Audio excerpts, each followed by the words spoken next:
Okay. So guys, pakita ko lang sa inyo kung papaano ko ba ini-edit yung mga photos ko sa outdoor. So sa mga nakikita nyo sa mga posts, kung for example ito, ayan. Ito na lang pala, mas madami. Ayan. Kunwari, ayan. Ayan, yung mga ganyang color, ayan. Puro ambient shoot yan. So, pakita ko sa inyo. So, ayan. Okay. So, dami kasi nagsasabi puro AI edit na lang daw ang ginagawa ko. So, pakita ko sa inyo kung ano ba pinagdadaanan ng photos ko kapag from raw to edited. So, syempre sa una, papasok yan sa Lightroom. Kasi dito ako nag-organize ng file. So, dito ako namimili. So, kunwari, nakapili na ako, edit natin yung kanina sa bata. So, rated muna natin. So, ito. So, develop tayo. And then, ayan. So, from dito, ito yung raw. Ayan. So, walang correction. Ito yung raw, pangalan nito. Raw file niya. So, pupunta lang muna ako sa lens. Correction. I-enable profile ko lang. So, ayan. So, dito, pag sinam ko kasi meron akong chroma. Ayan. So, hindi naman masyadong noticeable. So, I think di na kailangan i-correct yung chroma. So, far okay naman. And then, bawas na ako ng highlights. Siguro mga ayan, mga 50 or and then add ako ng konting shadow. And then exposure konti. Ayan, okay na yan 10. And then temperature from 5.5 gawin ko lang siyang siguro 5,100. So ayan. So tingnan natin yung before and after.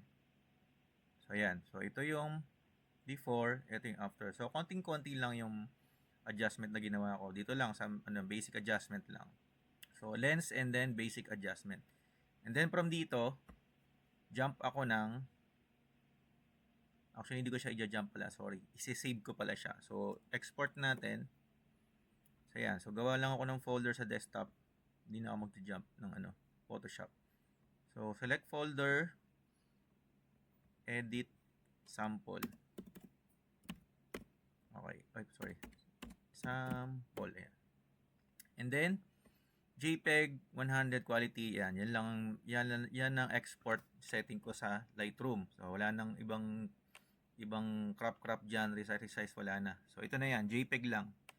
Okay? And then export. Ayan, tapos damay din natin yung isa. So dito sa Lawa 200mm. So ayan. So ito tayo sa develop. So ito yung raw. Ayan, medyo sabog yung white, diba? So, ang gagawin ko lang dyan, balik ulit ako sa remove chromatic aberration. I think di na kailangan to kasi 200mm naman ito. So, parang wala din naman ako nakikita. Pero sige, check na rin natin para sure. Ayan. Sa enable, walang reaction kasi wala pa yung lens eh. So, ayan o. Kahit lagay ko sa lawa to. Lawa. Ayan o. Wala kasi yung lens mismo na 200mm eh. Ayan, may mga C-Dreamer pero mga wide to eh. Wala yung 200mm f2. So, hindi ko na muna enable to. Balik ko siya sa umpisa. Ayan. So, okay na muna to standard. And then, bababa ko lang yung highlights din, kagaya kanina. Ayan, para ma-recover yung puti. Yung details ng white. Okay, down ng konti. And then, add ng shadow. And then, siguro, konting exposure lang. 10. Siguro, ayun na lang. Leave natin na 0. And then, yung Kelvin, drop ko lang siya ng 5, 6. Ayan. And then, export din natin siya. Ayan. Same dun sa kanina. So, naka-JPEG na rin to. So, close natin. Buksan natin yung dalawa. Desktop. Edit sample. Ayun. Edit sample. Ito. Okay. So, ito na sila ngayon. Ayan. So, itong dalawa na to, bago ko ipasok sa Photoshop, ipapasok ko sila sa Magimir. Ayan. So, sir, bakit po pinapasok sa Magimir? Kasi dito ako mag-retouch. So, import folder, edit sample. Okay? So, ayan na sila. Okay. So, dito, so hindi na rin ako gagamit ng manual. So, mabilisan na lang. So, gagamit ako ng preset and then textured skin. So, ito yung paborito kong ginagamit, textured skin, kasi hindi niya sinisira yung detail. Pinapa-smooth niya pero hindi niya sinisira yung detail. So, textured skin. Ayan. Applied. Ayan. Dito nagpo-progress yan. Ayan. Ayan. So, 7 filters.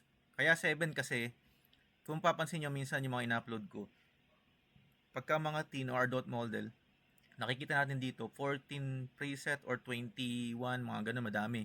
Dito kasi bata naman, so hindi nila kailangan mag-apply ng sobrang daming effect. So ganun ka kaya gustong-gusto ko itong Magimir. So hindi niya ino-overcook yung photo. Pansin nyo kanina 7 filters lang, di ba? Para mapanatili ka pa rin na natural yung look ng photo. Ayan. So papansin nyo, wala nagbago dito, di ba? Wala. Kasi nga, nasa child yan. Ayun, nagkaroon ng ayun, nandun sa child. Sa common, wala kayong makikita ng adjustment. Just in case lang na gusto nyo baguhin. So, since na bata ini-edit ko, hindi siya makikita sa common. Nandun siya sa child. Ayun, doon siya nag-correct. Ayan. Ayan, dyan natin makikita yung mga correction yan. Ayan. Pansin nyo, wala gaano, di ba? Talagang hindi niya masyado ginalaw kasi nga bata naman to eh. Ayan. Actually, yun lang ginalaw niya yata yung blemish removal face kasi mini-maintain niya na na mas natural eh. Konting-konti lang. Anyway, tapos sa kabila, pwede ko siyang i-apply rin eh. Actually, pwede kong i-sync nga eh. Pero dito, applyan natin ang bukod. Sige, ganun na lang din. Textured skin. Tingnan natin dito ko ilan. 7, ganun din kasi bata din. So, tingnan natin para makita niyo yung difference. So, yan. Ito yung original, ito yung retouch. Diba? Natural pa rin siya. Ayan. Yan. Konting-konti lang ang difference niya. And then, after makorek pareho, ayan. So, highlight ko lang pareho and then export ko sila. Doon sa loob nung edit sample. Select folder. Okay, export.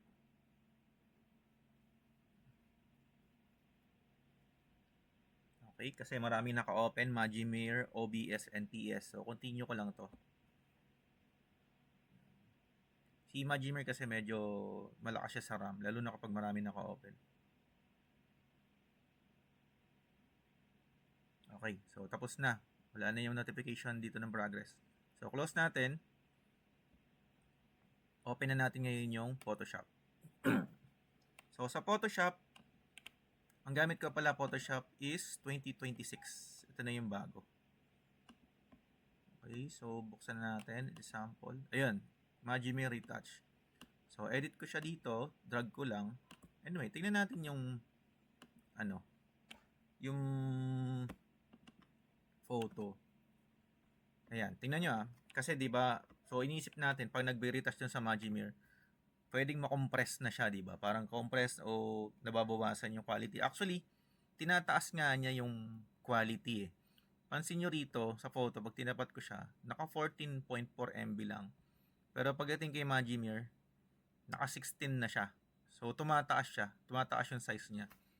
Kasi nag-a-add nga siya ng mga correction eh. Ayan, so drag natin sa Photoshop.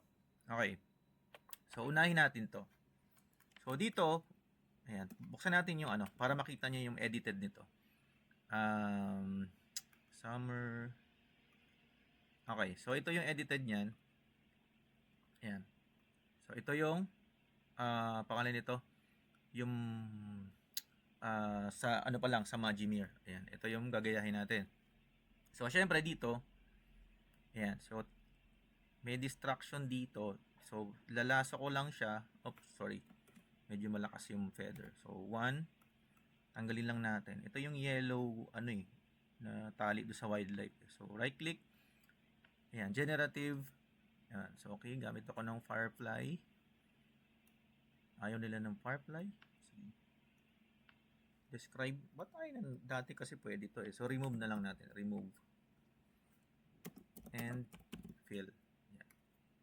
So, generate.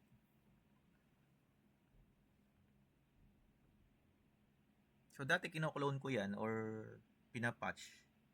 Pero ubos oras eh. Ba't ko pa ubusin yung oras ko dun kung kaya naman i-generate? Pagtanggal. Mas malinis pa. Saka natural. Yan. So, check lang natin. So, sana natural din yung gawin yung result.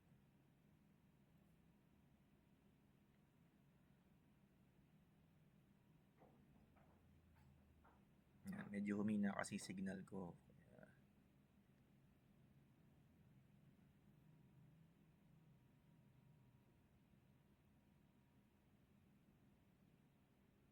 Yan. So, yun. Malinis, di ba? Titignan natin. Ito yung kanina. Ito yung ngayon. Okay. Galing, oh. Minentain niya yung bouquet doon. Ayan. Okay. So, merge na natin siya. And then, since hindi siya nakasentro, ayan. So, gumagamit din ako ng extra generative expand. So, dito, gusto ko i-center yung composition. So, center lang natin siya ng konti. Ayan. Okay. And then, okay. Automatic ko lang to, generate. Ayan. So, di na ako maglalagay ng command. So, hihintayin ko na lang kung ano yung result na ibibigay sa akin ni Photoshop.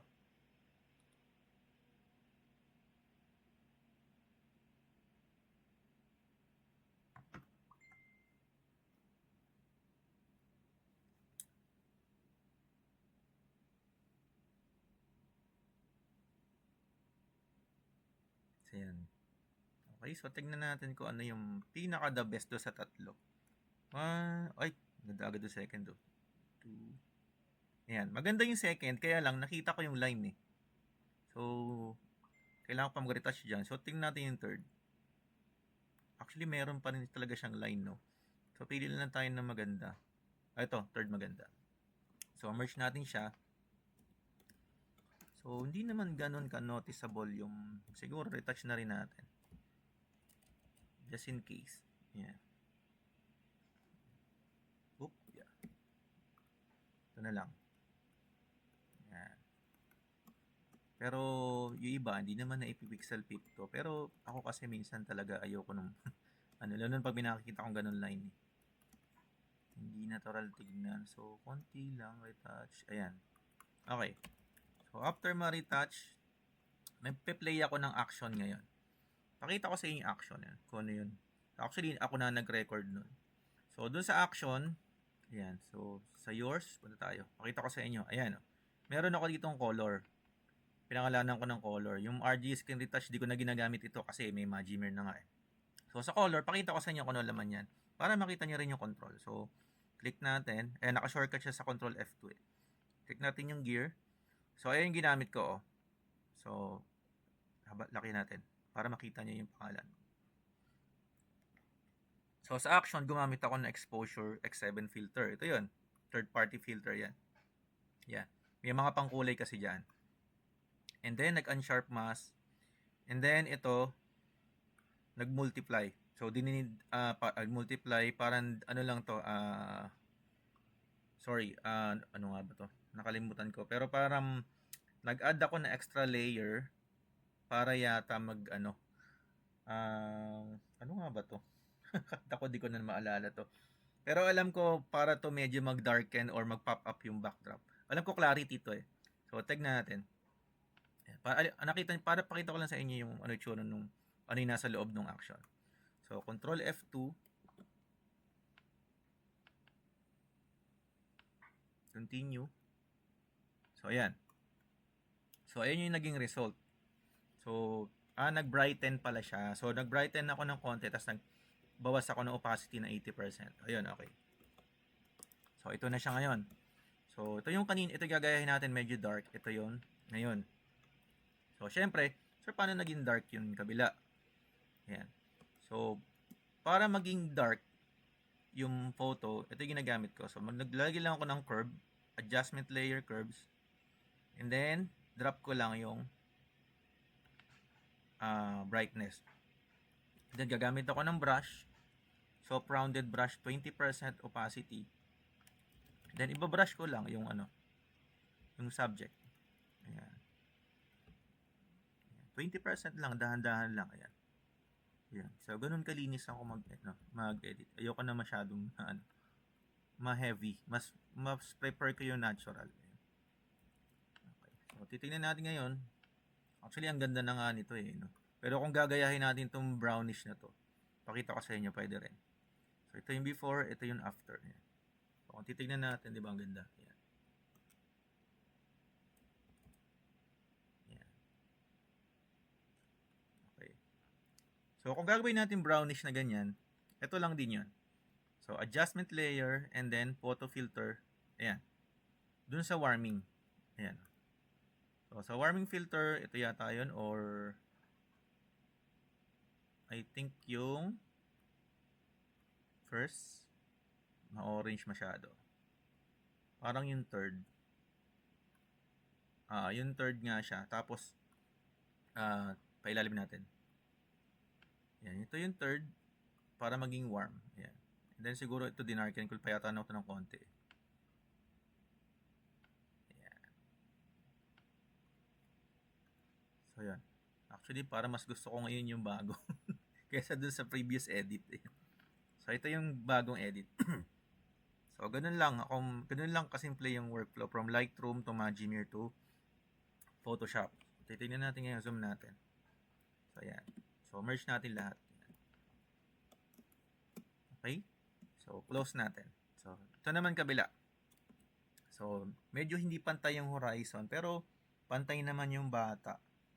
Pag kinorek ko kasi to, ayan. So papantayin ko siya. So hindi ako mapakali sa likod kasi. So gagawin ko, punta lang ako sa generative expand and then rotate ko siya ng konti para magpantay. Kahit pa paano. Ayan. Medyo naiilang kasi ako sa likod eh. So enter, generate. Ayan, titingnan natin.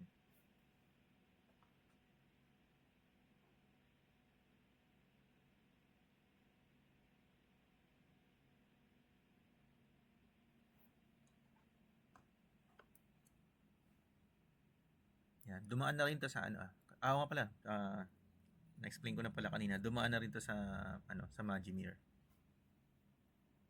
Yan. So after mag-generative expand, so check lang natin kung okay ba yung result. So far goods naman siya. Okay, kahit alin doon piliin ko okay lang. So merge natin. Then after nun, i-play ko agad yung action. Ayan, control F2. Continue. Ayan, nag-brighten siya. And then, tingnan natin, ano ba itsura nung nito? Yung ginawa ko dito. Okay. So, ito yung ginawa ko, ito yung ngayon. So, papansin nyo, para mas klaro yung inedit ko noong una, di ba? So, ito yan. Ito yung ginamit ko dyan. So, sa bagong version ng Photoshop kasi, meron doon, adjustment layer, ayun, clarity and dehaze. Ayan, so, on ko lang yan. And then, i-dehaze ko lang siya. Kasi feeling ko meron, kaya siya medyo malabo. So, dehaze natin. Ayan, di ba? Mas luminaw. So, dehaze ko siya ng mga 15 siguro. Oops. 15. Ayan. Hindi ko nagagalawin yung clarity kasi tingin ko sharp naman siya. Ayan. So, baka mag-over sharpen. Kasi pag habang tinataas mo yung sharpen ng photo, yung black, mas lalo nagiging black. So, iwanan ko yung clarity dito. So, ito yung kanina, ito yung ngayon. Ayan. So, mas maganda, di ba? And then, pagka-add ko ng clarity, add lang ako ng curves ulit. So, i-darken ko lang siya ng konti. Ayan. And then, brushin ulit natin yung subject. Ayan. Para mas maganda yung exposure. Ayan. So, hindi lang pala yung subject ang binabrush ko, sorry. Ayan. Pati yung nasa gilid. Ayan. And then, yung tama ng liwanag. Okay? So, after ko mag-add ng darkness, nag-a-add din ako ng vibrance. So, dito, ito pala yung bago din, no? Diba? From adjustment layer, dati kasi yung vibrance nandito. Dati yung vibrance nandito lang. Ngayon nandun na siya sa color and vibrance. So, combination ng clarity and dehaze and then color and vibrance. So, sa vibrance, lalagyan ko yan ng 30. So, ayan. Check natin. Ayan, mas maganda. Pero, hindi ayoko nang nadadama yung skin sa pag-add ng color. So, ma-mask out ko rin siya. Babalas ko siya ng black.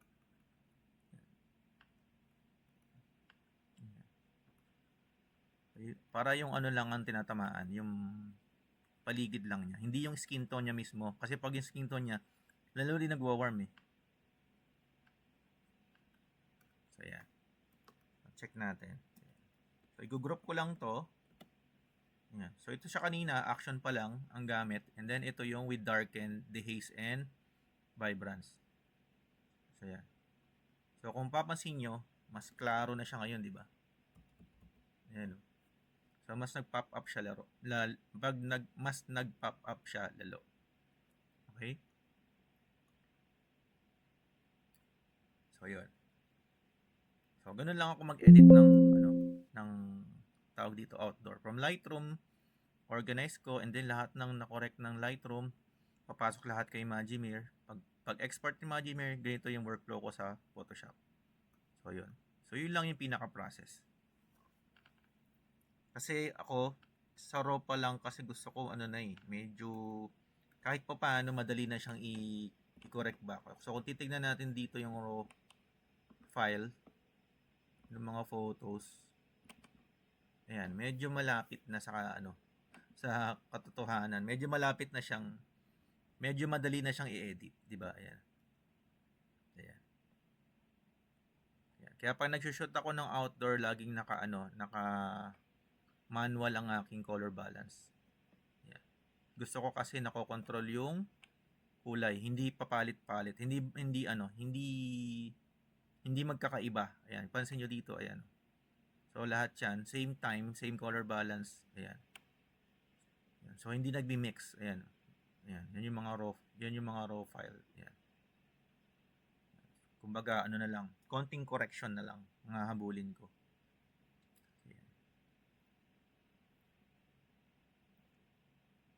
Ayun. So, pag-aralan nyo yung sa mga nag-auto white balance, pag-aralan nyo yung manual white balance, yung Kelvin. Malaking tulong niya kung gusto niyo lang matutunan yung tawag dito, yung pare-pareho yung kulay. Mas madaling i-edit. Ayan. So, ayun. Okay? So, sana nakatulong sa inyo yung simpleng workflow ko sa outdoor. So, same dito, ayan, no. Lakihan natin. Pakita ko sa inyo. Ito yung shoot namin sa wildlife. So, yan. So, yan. O, diba? Halos pare-pareho talaga sila ng kulay. Ayan. So, nagpapalit lang ako ng speed. Madalang ako magpalit ng white balance. Usually, speed lang kasi dinadarken ko, nilalighten ko yung yung shoot. Siyempre, ma-under o ma-overexpose. So, ito yung edited niya. Ayan. Kung mapapansin nyo dun sa raw, ayan, halos konti lang ginalaw ko yan. Mini-maintain ko kasi yung yung kahit pa paano yung mas natural tingnan. Ayan.